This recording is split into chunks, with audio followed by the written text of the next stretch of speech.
ഇന്നത്തെ ഈ വീഡിയോയിൽ പറയാൻ ഉദ്ദേശിക്കുന്ന കാര്യം തൊഴിൽ സംബന്ധമായിട്ടുള്ള കാര്യങ്ങളിലെ തടസ്സഗതികൾ മാറുക, തൊഴിൽ കണ്ടെത്തുന്നവർക്ക് അതിൻ്റെ തടസ്സങ്ങൾ മാറി അഭിവൃദ്ധി നേടുന്നതിന് വേണ്ടിയുള്ള കാര്യങ്ങൾക്ക് വേണ്ടിയാണ് ഇന്നത്തെ ഈ ഒരു വീഡിയോയിൽ പറയാൻ ഉദ്ദേശിക്കുന്നത്.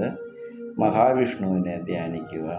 മഹാവിഷ്ണു ക്ഷേത്രത്തിൽ വ്യാഴാഴ്ച തോറും ക്ഷേത്ര ദർശനം നടത്തുകയും തുളസിമാല, നെയ്വിളക്ക്, ഭാഗ്യസൂക്ത അർച്ചന, ഇത്രയും കാര്യങ്ങൾ ഒരു 11 വ്യാഴാഴ്ച മുടക്കമില്ലാതെ ചെയ്യണം.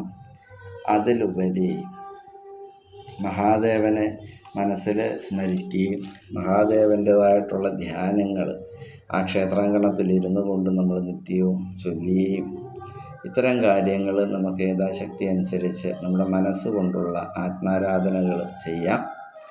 അതിലുപരി നമുക്ക് മഹാരാജ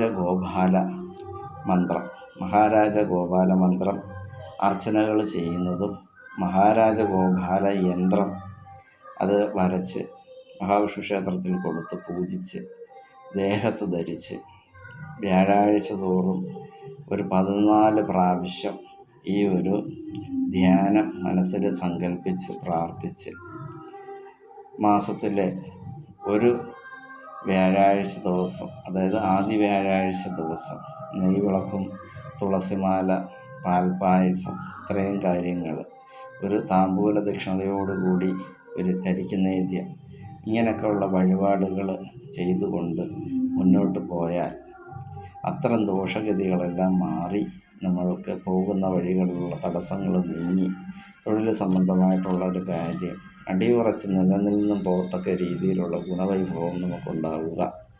കൂടാതെ ഗ്രഹനില പ്രകാരം 10ാം ഭാവാധിപനിൽ നിൽക്കുന്ന ഏത് ദേവതകളാണോ ആ ദേവതകളെ പ്രീതിപ്പെടുത്തുകയും അതിൽ ഒരു പ്രശ്നാത്മകപരമായി ഉള്ള ഒരു യഥാശക്തി അനുസരിച്ചുള്ള വഴിപാടുകളും അതായത് വ്യക്തികളുടെ ഗ്രഹനില പ്രകാരം 10ാം ഭാവത്തിൽ അധിപനായി നിൽക്കുന്ന ഏത് ദേവനാണോ ആ ദേവനെയും കൂടെ പ്രീതിപ്പെടുത്തിക്കൊണ്ട് മഹാവിഷ്ണു ക്ഷേത്രത്തിൽ പോയി വിശ്വാസപരമായിട്ട് ഇത്തരം കാര്യങ്ങൾ ചെയ്താൽ അത് അധികം നാൾ നീണ്ടു പോവാതെ തന്നെ സമയബന്ധിതമായി നമ്മൾക്ക് ഫലപ്രാപ്തിയിലേക്കായി വന്നിരിക്കും.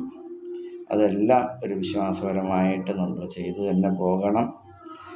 ഭഗവാനുമായിട്ടുള്ളൊരു ആത്മബന്ധം ഒരിക്കലും നമുക്ക് ഒരു നാശം ഉണ്ടാവുകയില്ല.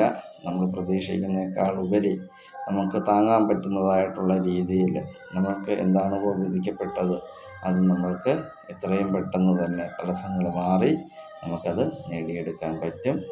ഓം നമോ നാരായണായ, ഓം നമോ ഭഗവതേ വാസുദേവായ. ഭഗവാനെ നിത്യവും സ്മരിക്കുക തന്നെ വേണം.